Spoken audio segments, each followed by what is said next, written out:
Tozali kaka na 2 mariages. Ok. Tozali, on a que les mariages de coutumier suivi, les religieux n'existent pas. Mariage religieux et zalakate.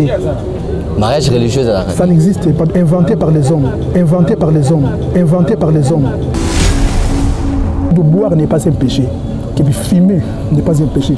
Titi basi ndumba wana papa juma donc il fait l'ôté. Oh. Oyo nzambe aboya kande hypocrisie basi ndumba wana papa juma donc il fait l'ôté.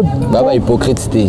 Ba hypocrite que c'est connu que yendumba oyo pesi mbongo la lié que on la lié moi ça ndumba pesi mbongo te. Obimata. Te. Donc il fait l'eau. Donc il fait l'eau. Donc il fait l'eau. L'homme est créé pour la gloire de Dieu, la femme est créée pour la gloire de l'homme. Que l'homme est créé pour la gloire de Dieu seul, que la femme est créée pour la gloire de l'homme. Donc l'homme n'aura comme un seul Dieu, la femme n'aura un seul mari.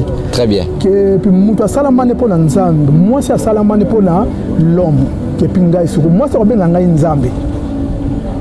Que kangai nzambe ya moi aussi. Que taya kozala toujours na mobali ka moko ngai menga na salama te pona yete pona basi nyos nyonso tutu tu ngai nyonso tutu tu ngai nyonso tutu tu ngai tutu nzambe pe ka polygam tutu nzambe pe ka polygam tutu nzambe pe ka polygam po biso tutu basi na ye nzambe ayebi yango ke non o musala na bango nzambe aloba yango yemo ke non olali mwasi ya ndumba opesa ye mbongo na ye wana mais oui c'est écrit dans la Bible écrit dans la Bible écrit dans la Bible. Bozali ebele bokota l'émission de partout na pesi bino mbote mbote bala nyonso ya chez biso TV oui malamu na émission na bino réponse à nos questions yande ko na bino na pesi moyini nanga mbote moyini bonjour moyini nanga bonsoir.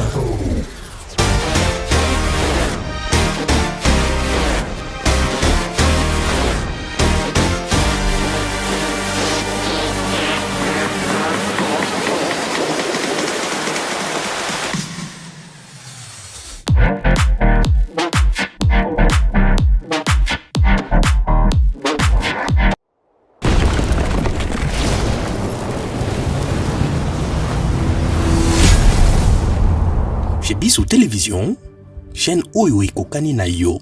J'écris au Dieu très haut, au Dieu qui agit en ma faveur. Il m'enverra du ciel les saluts, tandis que mon persécuteur se trouve en outrage. Dieu enverra son salut et sa bonté. Mbote, Balandinho Soya, chez Bisso TV. Boy, madame, une émission à Bino, réponse à nos questions. De votre frère, hein, Brad Bumba, Obo Messana Kobenga Mingi, le mathématique de la presse. Donc c'est un réel plaisir de savoir que vous êtes tellement nombreux, tellement alors nombreux de nous suivre partout au monde. Déjà plus de 110 000 abonnés. On vous demande de vous abonner aussi massivement sur votre chaîne chez Bisso TV. Comme on dit toujours, une chaîne qui vous ressemble. Donc réel plaisir, vous aurez vraiment ébélé partout. Hein, Bozana Gabon, Bozana Ghana, Bozana Guinée équatoriale, Bozana na République démocratique du Congo, na Kinshasa, na Katanga, na Owele, Baouele. Vous êtes tellement vraiment nombreux. Ne gardez pas cette émission pour vous. Continuez de partager les beaux salango et ça la biso vraiment bien. Merci à toute l'équipe de chez Bisso TV. Merci à Chic Moukadi, merci à Jonathan Moukadi derrière la caméra et puis merci à Enoch Mata, donc le réalisateur. Il est tellement violent ces garçons-là. Merci à Teddy, hein, il est toujours là avec nous. Voilà, comme on avait dit, on va continuer avec l'homme. Je ne sais pas si je peux l'appeler toujours l'homme de Dieu, le docteur Brown. Vous allez poser tellement de questions à propos du docteur Brown. Bon, mon émission tout ça, docteur Brown. Et s'il a quitté, tout cas, tu sais, nos suites nango et Zali. Suites nango est tellement grave, on ne voulait pas les laisser comme ça. Alors, on va parler des mariages, on va parler des Kisimbi, on va parler des extraterrestres. Waouh, c'est tellement grave. Et les étoiles, l'étoile là. Voilà, je suis avec le docteur Brown. Je m'en vais vous dire bonjour. Bonjour, merci. Comment vous allez, papa? Dieu fait grâce, merci. On rappelle que vous n'étiez pas ici à Kinshasa, vous étiez au Guinée équatoriale. Si, à Malabo. Ouais, c'est la capitale, il y a Guinée équatoriale. Ok, non, j'avais été convié pour une conférence. Mais tout le monde est sorcier. Que Nzambe pas Zanganga, Nzambe donc et puis voilà, mais le terme les alignes comme mal compris. Oui, c'est le problème. Mais qui pour une conférence qui m'a été invité, Alors, tu parles que sur les reliques. Les reliques, Les reliques. Les reliques, Mikoua. Mikoua. Mikoua. Donc, voilà, Mikoua Moutou. Donc, voilà, sur la puissance des ossements. Ah, Mikoua Nabiso. Ben, donc, Mikoua Nyon surtout. Bakunda que s'il a raté même à table autant de siècles. Non, mais Mikoua, et s'il a raté comme la poussière. Il y a bien à cendre. Bon, que si puissance n'est en gros, et s'il a raté. Que s'il a raté. Kozonga mouké na Bible. Comment on a que bato bakei kokunde bembe. Kapé bitumbe bimi. Pas parce qu'il y a l'air coué, que nous autres, on a mort, l'air touché, mais quoi, et il pas. À la moudon, tout le monde union soit Zalaka, qui est puis Moutoumoko. Influent dans Moukili. Quand dans Luambo, Papa Wemba, dans tout domaine, on a armée, on a musique, on a culture, tout politique, esprit naïe. Automatiquement, le relique naïe et pour ça, quelque chose. Mon papa n'a pas tout la roi Baudouin. C'était naïe. Si Mikou a naïe, pour ça, la paix quelque chose. Donc occupé quoi invoquant donc ça vrai ne bato qui ensemble na batomba bato c'est très important donc on a tout mutako ça été très important même ndé na zabu eko na biso encore azaka influent le général Bumba so na posa na koma makasi na ba mission na kosamba na tombe kene na tombe na ye oh papa kene na tombe na ye na kopesa yo que petit maloba po ba mort pe baliaka te olobango na mission na surtout bitabe si baliaka na banane baliaka nguba que puis makemba certaines choses na kopesa yo ba manger baliaka maintenant ceux qui okei au lobby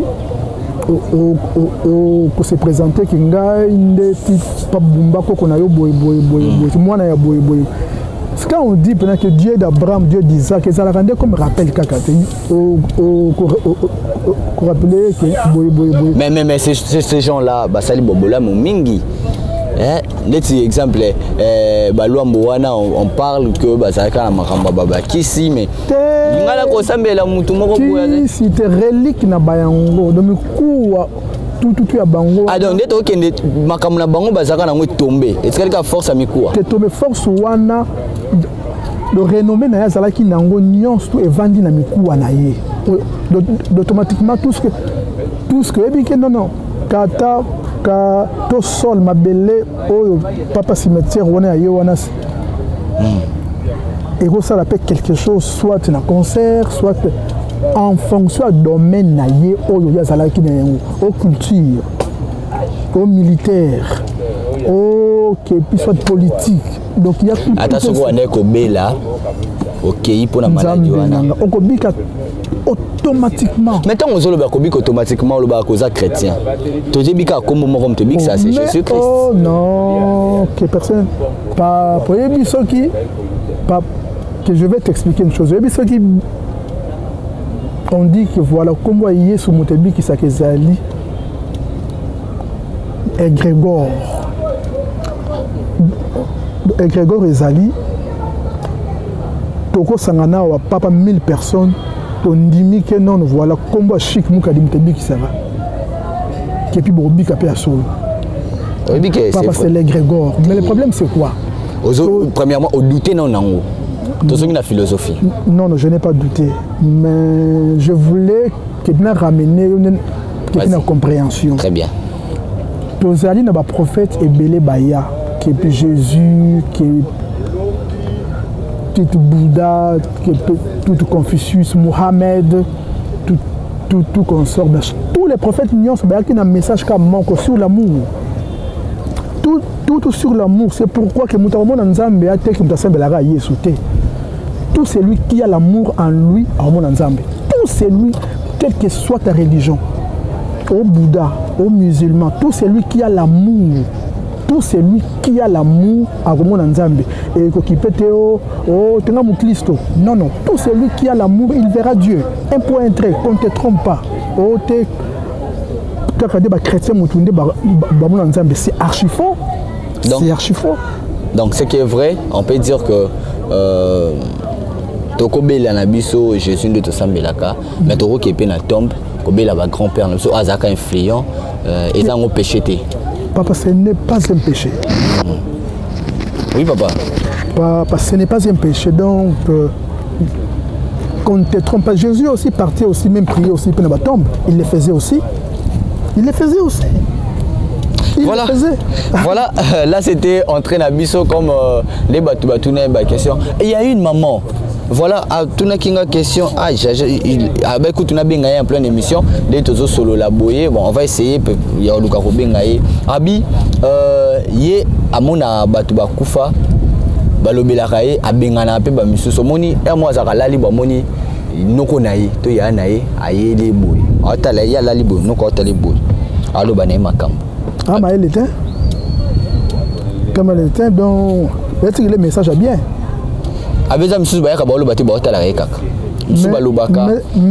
C'est trop une voix de mort. Mais dans les esprits de mort, que beaucoup de gens pensent que ceux qui à la litoise vision moni mort esprit de mort. Et c'est mort, soit gardiennage, que tout soit message par rapport à la lamentation que jour où on pas si alors tous les morts tout parmi nous ils nous entendent que personne ne te trompe. Maintenant comment comprendre l'esprit des morts parce que comment comprendre l'esprit des morts? L'esprit des morts ils ont raté. Pardon? Ils ont raté. De ange de la mort Nazaraka. Ange de la mort à Visitaka qui peut chaque jour autant de fois. Déjà. Oui. Donc voilà. Entre parenthèses. Mais entre parenthèses comme ange Azak esprit. Ange des esprits bien sûr. C'est qu'un esprit de mort ça. Non non. Voilà, je dis merci à ma maman, hein, donc ma maman Aminata Ndonga la Bile, je te salue. Joyeux anniversaire à la famille Bile, je vois, passe à Nabiso Banoko Nanga, je vois Henri Ndonga la Yanzambe, bon séjour à Kinshasa, joyeux anniversaire à toi. Et puis joyeux anniversaire à ma maman chérie, je t'aime beaucoup, il y a Charline Ndonga là, je te salue. Merci à Flore, Ingrid, je te salue, elle est là, elle nous assiste, merci à toi. Merci beaucoup à nos partenaires Nanga. On a un partenaire dans l'émission Réponse à nos questions. Prophète Ezekiel, l'homme de Bishima, Bolukakaye, elle est là, il est toujours là avec nous. Chez Bisso TV. Alors papa, tu as qui est l'autre sur la baptême, tu peux qui? Oui. Tu as dans le mariage. Le mariage est une institution divine. Ils ont point mon qui toque quoi. Donc na pote belé babo bala parce que mi bali ba comment ben impuissant, ba ngami ko yo mi bali ana Kinshasa. Ma balle les autres continuera comme tel thé, les autres kataka. Qu'est-ce qu'il fait?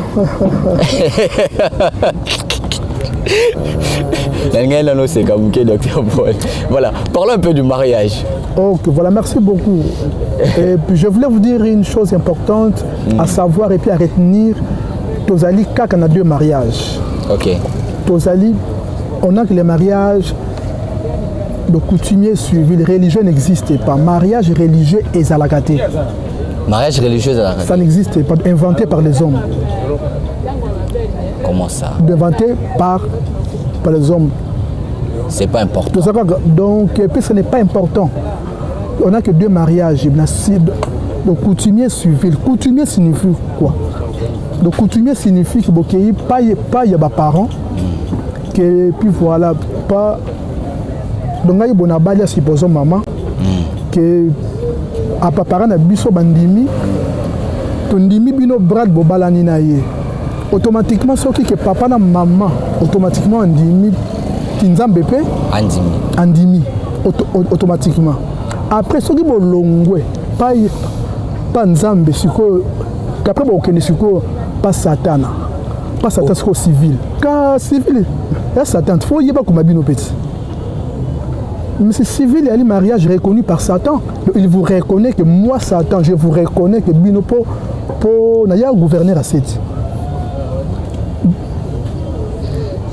Donc, après pas Nzambe, après ok, pas Satan, donc il vous reconnaît. Ah, comme Bino n'a pas papier, tout ce qui s'est fait ici, bah comme tout ce qui s'est fait, tout n'a cessé, c'est le diable. Oui, le religion n'existe pas. Après coutumier, Donc qu'est-ce qu'on n'est pas Satan, il nous reconnaît. A commis bino, papa, qui dit, oh, que oui, je vous reconnais aujourd'hui, que bras de elle désormais comme des mariés, et c'est tout. Et on a matata kota trône libala parce que tu es dans civil. Mais bien sûr, pas de civil de Satan, il vous reconnaît. C'est bien de se marier 2-3 fois, au bas le divorcer, au bas le divorcer, au bas le divorcer. Bon, quand se divorcer, pour qui est simbité, on peut toujours divorcer. Légalement, donc il faut que pas Satan, hein, qui peut la père, bicho, de simbité, qui puis voilà, qu'on se sépare, ce n'est pas un problème. C'est que Satan a ramené le chef, beaucoup de choses qui oui, mais l'État, de l'État, il y a diable. Est-ce que c'est bien d'avoir 2-3 femmes? Oh. La polygamie. Papa, polygamie. Dans une alliance. Maintenant, là, Papa alliance bongo. Zamba ibi angote. Ndenge chic muka diala challenge ndenge bala maman lui dit. Aibi nangote. Mais ça c'est synonyme. Wana zali ya bolema donc batamukili ne basangani ide na bango po na ko faire appartenir mutu que tout mukile ba que non que bala même mapé moi so o che singa. Donc pareil dans l'alliance, on dirait de moi c'est esclave d'anga et suko pour qu'il comprendre que y donc un mumbu nanga c'est la fausse singa ça là pour comprendre que y esclave un tel. Yango yo la tangote. Non. Donc devant mariage que pour la polygamie donc il y a péché. Je vous dirais une chose.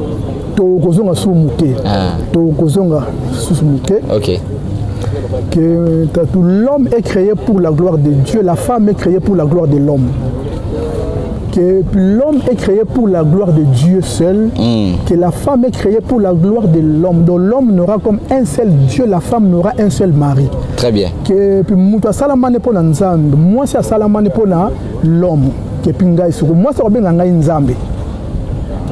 Que tangai nzambe ya mwasi que ta yako zala toujours na mobali ka moko ngai menga na salama te pona yete pona basi nyonso tout ya ngai linga tanga salama ne pona nzambe ye moko ko nzambe ya za pona ngamo te pona mutu nyonso automatiquement tout nzambe pe ka polygame po biso tout basi na ye mais biso to za ba nzamba basi. Voilà, biso siko on est banzambe na bango siko on comprend le Sarah soka Abraham que ben Sarah mon Seigneur et c'est comme ça de biso to za la regarder banzambe ya basi automatiquement de moi si pena po na ya pena donc auta la ngai boy que boy tim na fo boy na se boy papa loba papa bongo mais toutes ces valeurs union sont écoufa à cause d'un manque de connaissance, à cause d'un manque de ça, je vous dis que polygamie est ali qui est plus sous-mouté. Mais comme makane du soumou que ce qui est comme une hypocrisie que chaque monde qui est marié, as eu moi si mususu que bien un coucou que ça aille bisapa il y a moi si naïe à quoi bisapa il y a maman que maman. Donc vraiment c'est pas les personnes qui sont mireille mais j'aimerais bien que beaucoup m'attendent. Et ça m'a bêté. C'est pas mauvais. À condition que foyer a beaucoup la bango toujours na justice. Ça c'est miliputa. Au super. Au Java. Au Sénat na justice. Au beaucoup la bango na justice 1. Que puis 2 et que comme appelle que tout péché que ceux qui comme la base les mots beaucoup la bango. Avant d'ima pour na comme na 2-3 femmes aussi tu dois avoir aussi les moyens financiers pour na beaucoup la bango. Alors ce qui est que au cocaté que supporter bango automatiquement là c'est un péché. Mais comme on a base 2-3 ce n'est pas un péché et comme on est les soumou na hypocrisie pour tout ça mambu et belé tout ça on dirait que tout boire n'est pas un péché que fumer n'est pas un péché. Tu base ndumba wana papa je m'en parce que il fait l'autre. Oh baloba na Bible babi munoko matoi zolo nzoto nanga cause à suyer. Mais quand nous prenons la na kosi kasi apprendre biso tozo sola il va me tourner là tellement ébélé. Papa, merci beaucoup. Je veux dire une chose.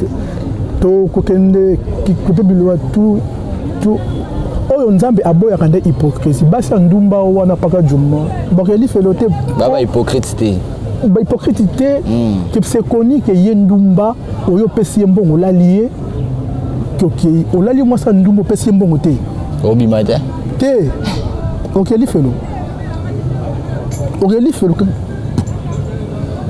pona yo lali yo pesi mbongo te olali ndumba pesa mbongo na ye pona wana to nzambe ayebi yango ke non o musala na bango nzambe aloba yango ye mo ke non olali mwasi ya ndumba opesa ye mbongo na ye pona wana musala mais oui c'est écrit dans la Bible oui ABC oser o kobala mwasi ya ndumba ABC oser o kobala mwasi ya ndumba donc oyo nzambe alingaka te hypocrisie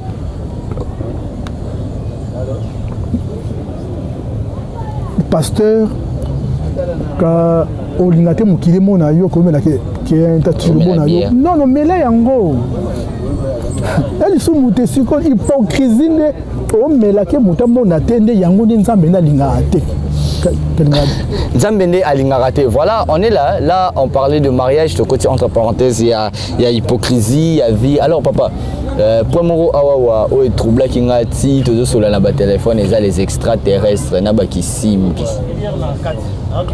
Qui extraterrestre? Tout béton. Place un peu l'engeto fanda. Extraterrestre. Vous avez la différence entre comme extraterrestre et intraterrestre. Pardon? Extraterrestre, na extraterrestre. Le extra vient du mot comme extérieur. Extraterrestre vient du mot comme extérieur, il y a terre. Le intra, intérieur, de intérieur à terre. Voilà, c'est quoi? Tozali na tout ce qui se passe quand on a mon kilozo, mon écart, mon sabatou. Toutes les illusions sont créées par les extraterrestres. Pas parce que tous les anges sont déchus par Yaka. Parce que mon terrain a bango zalaka.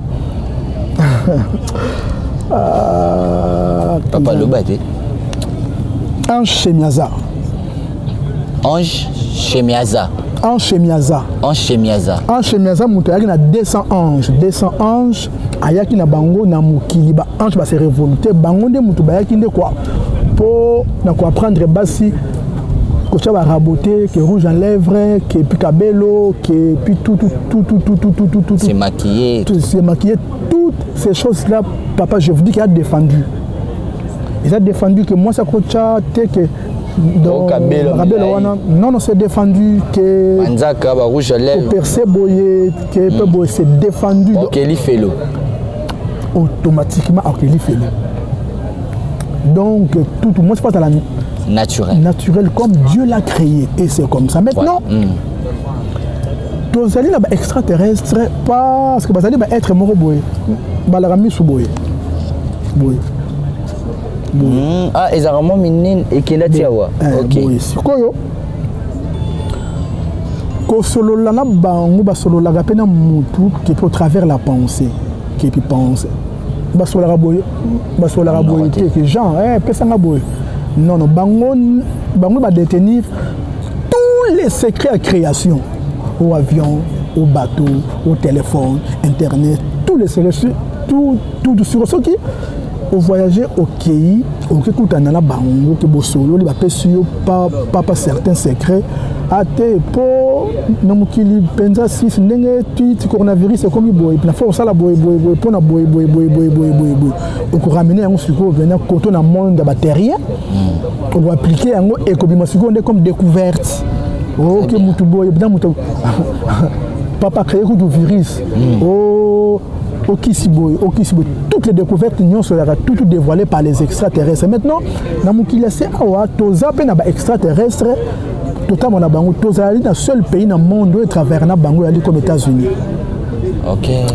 Donc, toute découverte, nous sommes aux États-Unis, il y a des extraterrestres, nous avons dévoilé à Bango, qui ont toutes les découvertes ne sont pas dévoilées par des extraterrestres. Mais, nous que Batambolaka, qui est puis voilà parmi nous, comme promenade. Si maintenant, quand on a bango sur ezalaka na moment oyo okomona ke na likolo ke sanze bibi ya mubimba comme pleine lune, ce qui pleine lune et bimi ya mubimba, on sous-attend que tous les extraterrestres nyonso ba bimi na mukili da butu ba komi kotambola. Maintenant ce qui ba komi kotambola que moi si azemi oyo azali que préparé te au comme un refuge na ye fo akota ye na zemi po na ya bota ye sikoyo tous les mois si nyonso surtout à zemi oyo extraterrestre akota ye na zemi arobota ye siko bano to benga on dirait ba mongol bazalaka ba extraterrestre siko bana comme sikoyo o kobota ye akobima na mayele na yete akobima zoba akobondere bena pain foutu au bota ende au comprendre na mukili mobimba. Tous les Mongols nyons bazalaka toujours longuement moko parce que bazalaka extraterrestre bakota kabasi au travers pleine lune. Très bien. Bakota kabasi au travers pleine lune. Maintenant tout ça la procédure oyo que au cause de Mongol kaza zoba pour ramener une intelligence appropriée pour assurer un moto normal qui peut avec toutes les facultés de l'union sur le haut qui est extraterrestre. C'est possible, c'est faisable, mais c'est toute une cérémonie pour normal pour tous les Mongols l'union sur mon extraterrestre. Mais Babotami ici avec nous parmi les terriens, mais à Botama toute intelligence l'union tout fait là. Mais yo pe maïlo zanango oyoyo. Ba maïlo nyonso. Aux Japonais extraterrestres. Mais je le suis également, je suis intraterrestre. Dans la brade, je te dirais une chose que je vais qui vous dévoiler des choses oyo bino comment nango ke bolema, mais non c'est impossible, mais ça dit vrai, j'ai des choses, beaucoup de choses que j'aurais et oui que toucher point mon quoi au lobby aux extraterrestres. Or yo apprendre biso ke extraterrestre ba botamaka ba mongol soka kotini buma mama. Donc yo extraterrestre m'ont raté si on peut dire. Non wana bango ne bakota que je voulais dévoiler comme étant que bango ça va être comme extérieur à terre. Mais ba hier on se promener sur Congo. Jusqu'aux intraterrestres. OK ngai suko yo penza na serpent parce que mutu nyonso tout la mukili a nyoka que puis za nyoka que nyoka non mutu toi serpent papa serpent c'est la vie. Que serpent c'est la vie. Comment la pharmacie au coquenement na bache croix que puis papa nyoka a lingi croix wana amela yango. Nan kapena une explication le quoi. Donc voilà veut dire que voilà croix wana a ligne comme souffrance passi. Que parce que serpent si on est vie a ligne souffrance na yo a ligne pour amela yango pour na yo soit qui me donc token en pharmacie pour toute sa vie. OK soit vie. OK soit vie suko donc comme ça suko yo suko on est nyoka OK pour olinga quoi pour omela yango pour na que soit vie suko vinde vandi que puis na pharmacie qui si on ressemble de vie au meli yango pour na yozwa vie. Donc voilà serpent c'est la vie. Serpent tout le monde est serpent. Tout le monde a eu te rappeler un serpent. Que bi mutu nyonso na vie na ye azali pe na de nyoka elingama boye za la kapena na colonne kotona c'est comme nango pena comme serpent de Kundalini. Kalingama amataka biso tina mbunzwa que puisque nyoka wana nda vandi biso kotona colonne tout le monde a un serpent wana na colonne na ye mutu nyonso poto utane la nyoka toutani na nyoka o comprendre leur papa na maman qui ba sangani o komona ke mai ya papa et kokende pas maman dirait course non nyoka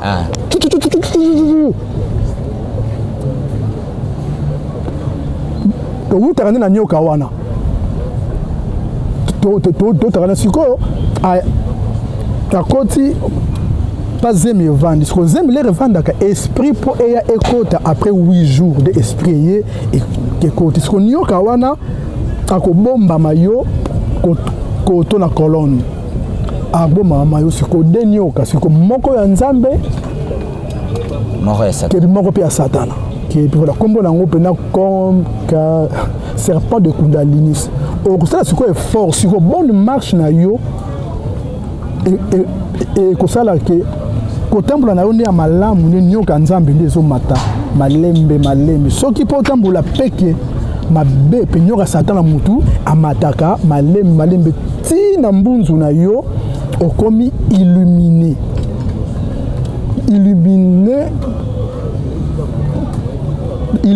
comme un hindou, comme Bouddha. Que le Bouddha, mot Bouddha signifie illuminé, que Mouto Azali a kongengi sama. Kasi Mende c'est mal compris. Ce que Bouddha est moko, donc comme on a Bouddha, te comme on les a dit comme Shakyamuni. Shakyamuni. Pour donc il fut prince à mon roi que sa mère s'appelait aussi Maya, que Yemoko, puis comme on avait Shakyamuni, qui puis fut un vrai prophète alors pour dans toutes les religions, dans toutes les religions nuances, tous allés dans la branche mystique. Dans toutes les religions nuances, même le christianisme. Voilà. Papa dit tout le bawana. Est-ce que les gens bâtiment peut pas tamara normal, mais babimi na moi morphologique à bas mongol. Aza raté. Aza ni de quoi babiso mais. Ote le oh il y a un mongol.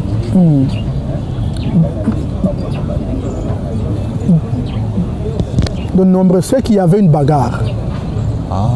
Oh, ok bagarre. Ngaïté. Parce que je connais un ami comme ça. Abimi, on dirait mongol, mais mongol té. Mais il peut osaka la maïli la bango té. Vous en avez normal comme tout le monde. Vous en avez normal comme tout le monde. Mais tout mais ça la machine que tout la ventre n'engue peu que Esaou abunara que de rendre la Jacob. Maintenant qui sont des intraterrestres? Intraterrestres. Et ça bateau baza a nous expliquer mais tout développer nos métiers. Donc tous allés là intraterrestres c'est allé local là ID na bala. Donc il y a ça qui est intraterrestre. De mutu nzambe. De mutu nzambe c'est-à-dire tout relobane tout nzambe ko sala. Donc voilà.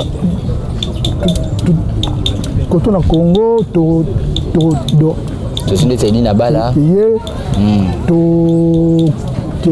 puis au Nigeria, le Idaoussa. Donc à part Edi Nabala, tout ça pena yo. Mais bien sûr. Donc. Yo nini o loba na nzambasa. Bada comme mutambo. Na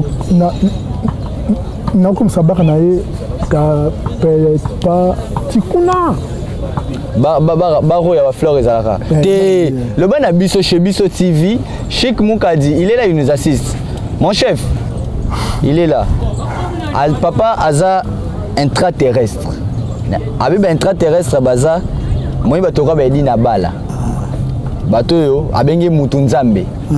Donc, ce que le Nzamba répondre. Donc automatiquement, voilà. Tous les secrets des anges. Donc, voilà. Tous les secrets des anges. Aïe, Bakiango. Yope aux intraterrestres. Aux Amoutunzambe. Oui. Donc, ce qu'on tous les secrets des anges. Je connais tous les secrets des anges. Tous les 7 ciels. Pour te le bel avant, on a Michel Liboso. Voilà. Obi Oyo Loba. Et Salema. Le bel répond à chez Biso TV. Chaîne no Biso Mto Yambayo. Chic Moukadiazana assisté Biso. D'accord. Avant le la terrasse. Après l'émission, je vais parler aussi à Chic. Et puis, comment ce qui va se passer? Ngamna yambi. Olinganga te. Si vous travaillez ensemble, non? Il y a mon coach, Brad. Vous avez la réponse à nos questions. D'accord. Après l'émission, je vais te parler. Merci à Cheikh Moukadile, là, il nous assiste. Merci à maman Lydie, je te salue, c'est l'ambiance et l'émission. Voilà, on continue, papa. Obi, eza bato quoi ben na bala au lobby. Alors, oyo, soka lobby, eza bato to bien un peu ça. Non, non. Parce que la bongo c'est pas donné à tout le monde. Hein. Non, c'est la connaissance kaka. Donc on a yebi tout secret des anges donc on suppose que peut-être dans la soit na Paris, soit na Italie. Oh, tu as la boy na yebi que pour l'ange Robi qui ça y est to dirait Gabriel li ange santé. OK. Pour tozali na ba ange toute la semaine, et puis année. Donc, en réalité, il y a combien d'anges? On a comme 12 membres des anges. Parce que moi, je connais que lundi, c'est Gabriel, que tout mardi, Samaël, mercredi, Raphaël, tout jeudi, Rachel, vendredi, Anaël, samedi, Doziel, tout dimanche, Michael. Là, ce sont des grands anges. Parce que Michael et Gabriel. Ange journée wana. Donc jeudi à l'élo zali na journée ou à l'élo zali uniquement comme ange Rachel Moutou à Gérard l'élo. OK. Au conseil nzambe mbongo au conseil nzambe mbongo n'importe quel jour. Au conseil nzambe mbongo n'importe quel jour. Au conseil nzambe mbongo uniquement jeudi. Au conseil nzambe que on s'en vient dans la bitumba tout combat ils allaient kaka mardi pour mardi le combat au sein ensemble jamais bolingoté que samedi dimanche au sein ensemble bolingo uniquement les vendredis journée ange Anaël il y a des anges d'amour donc uniquement ange d'amour rien que les vendredis c'est l'ange Anaël que pisco penande au monde les connaisseurs basala que alliance vandaka a wapo da yemutu a Géraka comme planète au Vénus aya tout droit vers le cœur donc voilà ndeya vandaka toujours du couleur or yango wana nde musapi oyo faut alliance la toujours en or au conseil nzambe que puis jamais donc oh tout santé tous les anges on a nyonso azape na couleur naie tout l'indé à la couleur blanche. Pourquoi? Car tout ange Gabriel couleur naie blanche que puis tout mardi zali pendant comme ange Samaël que pour sa couleur c'est la couleur verte que pour la dire combat car il bitumba tout chaque mardi kosambela osenga nzambe mbongo te lamba te bitumba kaka nzambe vina ngai tout ce qui me cherche il verra ça tout ange Samaël va en action tout mercredi zalaka uniquement kaka intelligence mercredi zalaka que puis uniquement intelligence car parce que jeudi uniquement la finance que puis vendredi uniquement aussi l'amour et c'est comme ça. Voilà en tant qu'extraterrestre. Et puis, vous voyez, extraterrestre. Aux Amutunzambe. Qu'est-ce qu'il y a entre terre et ciel? Qu'est-ce qu'il y a? Est-ce que c'est vrai entre ciel et terre? Entre terre et ciel? Il y a un monde là. C'est les bandouab. C'est les bandouab. Ah ouais. Oh, tout ciel. Oh, tout ciel. Oh, tout. Il suffit qu'au tout à ma belle, comme la ciel. Dans son acheboué. Au ciel. Tout ciel. Tous allez dans 7 cieux. Tous allez dans 7 lots là. Que puis toute une émission. Pour parler de cette ciel-là. Car tous les 7 cieux, on est ni ensemble.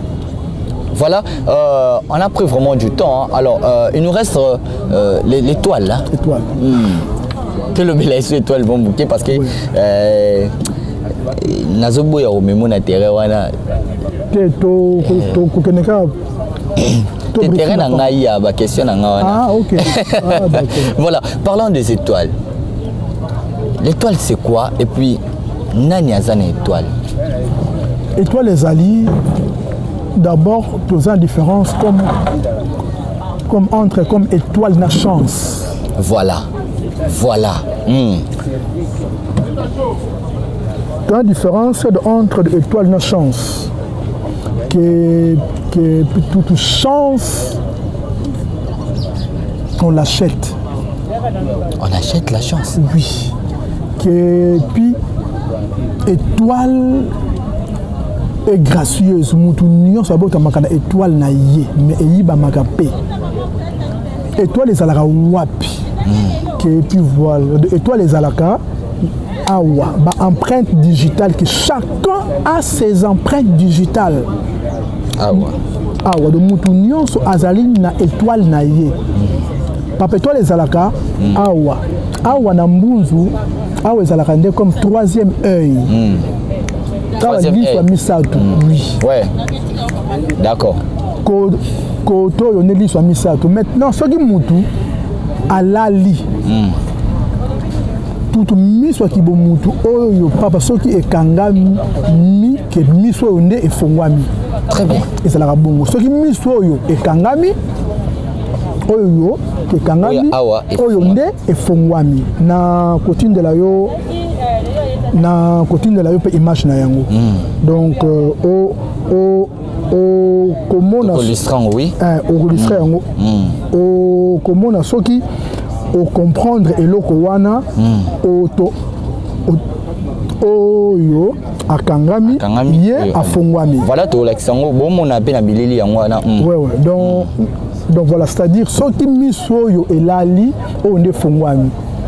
Oyo siko oyo l'air abimaka nde comme ndoto ke pona mutu nyonso tu abimaka na ndoto na nzela ya cordon d'argent na mutolo na ye obimi oyo ezaka singa abendanaka molai okoki kokenda tati Chine pati Asie. Il suffit kaka mutu mayele aye akati kaka pasinga wana otikali okufi okomona ke mutu akufaki na crise cardiaque takufaki alalika kakufa si singa wana bakataki yango takufaki sikoyo étoile ezalaka koto na maboko okomona soki mwana bébé abotami akangi maboko na ye il protège ses étoiles. Mwana bota maboko akangi il protège ses étoiles nde il n'est pas bon parce que soki mwana bébé abotami ke pitu mutoya afongola ye yango asimba ye automatiquement a bénéficier de la vibration oya mwana et connecter na mutu akosimba ye wana mutu liboso donc mutu akosimba ye te tant que mwana abotami. Ça c'est un devoir à ne pas oublier. Quand on a mbunzu nezalaka nde comme troisième œil tidi mutu nyonso tu azali na misato mais ekangamaka nini ekangamaka tangu basango bachaka mutu boye akangi yo miso wana akangi yango okomona na butu ozolala oloti mendo tobosanaka obosani ndoto échappé. Donc tous les mutu nyonso oyo alalaka alotaka ke ndoto na ye abosani yango ako raisonner yango après une semaine notre eza grand défaut. Automatiquement faut luka pena comme connaisseur si pour na yebisa yo que faire pour ofongola misu na yo pour omonaka tout le monde a son œil. C'est le troisième œil. Étoile, on a empreinte digitale. Tout le monde a ses empreintes digitales. Oui. Tout le monde a son étoile. Tout le monde a ses empreintes digitales. Tout a ses empreintes digitales. Il faut garder en protégeant. Si. Moi, je abotami, à protéger l'étoile. Il ferme ça. Il ferme ça. Pourquoi moi na lelaka? Pourquoi moi na akangaka boye? Puis voilà. Qu'est-ce qui se passe aussi? Pourquoi aussi moi na abimaka pe na mutu liboso? C'est ça. Non, pourquoi si c'est 9 mois pourquoi c'est 9 mois? Je vais lancer quelque chose pour dire que prochaine émission on parlera de l'avortement. Au final, il y a une photo, il y a esprit et il y a moi on attend toi avorter. Moloc mutu. Donc tout moi si nous sommes avorta automatiquement à sacrifier moi pas Moloch volontairement, ce que Moloch assimilé moi, ce que moi na papa zokola, papa moi si wana tant que Nanou a confessé il ne verra jamais Dieu. Donc il faut qu'il confesse pour que Moloch a osé là. Donc tout le monde en a eu, tout le monde, à toi Forta Zemia. 10 jours. Non, 10 jours. 10 jours, ouais. Avant 8 jours, tout Zem, ça n'a jamais l'esprit. Tout 8e jour, l'esprit est rendu côté Vandi. Tout Zem à 10 jours. Aux 2 semaines, il y a aux alliés assassines. Donc voilà, donc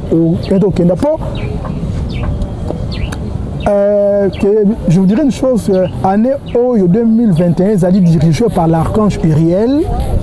Il y a un genre salade. Il y a destruction, il y a amour. Non, très gentil. Très gentil. C'est 2021, c'est une bonne année. Très gentil. Il est dirigé par Yé Kepina Maman. C'est comme Maman Zali en jambon. Année Oyo, dans le Congo, dans l'Afrique, dans le monde, tu connaître pas beaucoup de corruption. Il y a solo.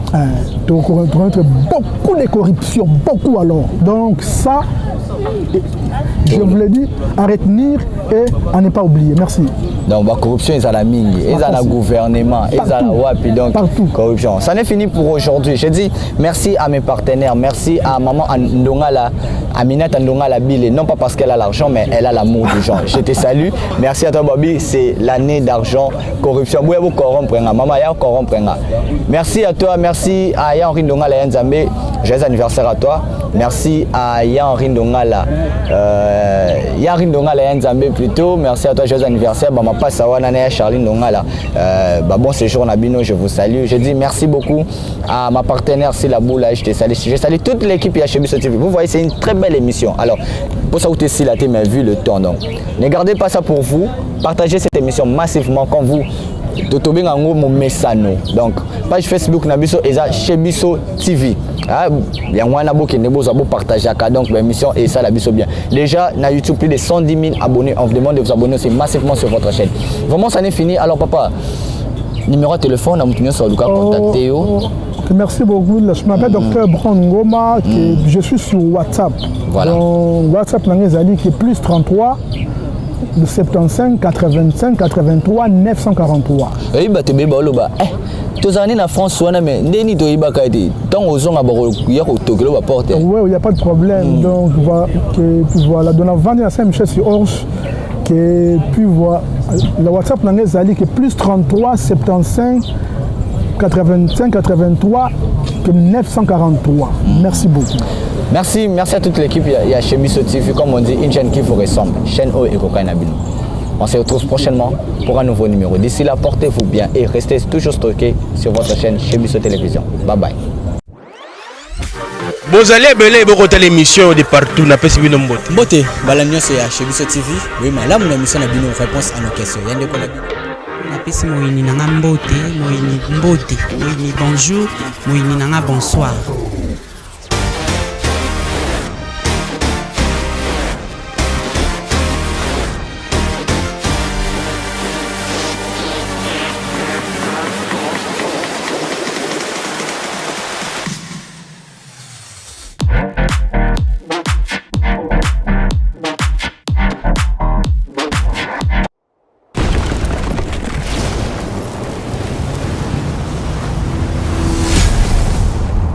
Chebiso Télévision, chaîne Oyo Ekokani na yo.